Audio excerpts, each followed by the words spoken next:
हस्तरे एही रेखा जानतु कौन रही भविष्यत। आज आलोचना करिबा हस्तरेखा विषय।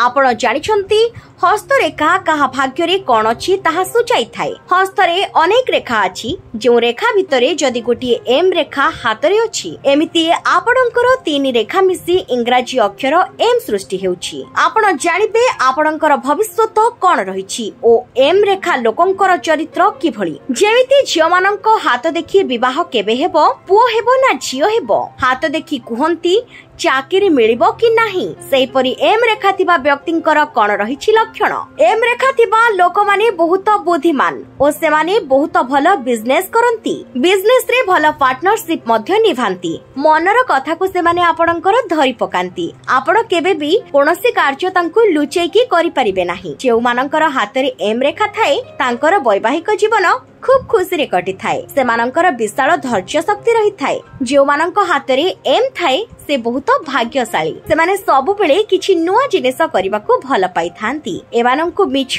बिल्कुल भी पसंद नुहे। एमाने संपर्क को भल भाबरे निभांती। जो मानक हातरे एम रेखा थाए से माने बहुत स्पष्टवादी। एमाने जो कार्य रे हाथ दियंती ताकू बहुत सफलतार सहित करंती। जदि कहा डाहाण हातरे एम चिन्ह थाए सेमानंकर तो अतिशय शुभ हुई थाए। हातरे एम थिबा लोक माने बहुत आध्यात्मिकवादी हुई थांती। राति पाहिले से अन्यर उपकार करिबा कथा ही भाबंती किंतु कहार अपकार चिंता करंती नाही। अन्य दुखरे मध्य एमाने दुखी हुअंती। एम रेखा थिबा लोक निश्चित भाबरे भाग्यशाली।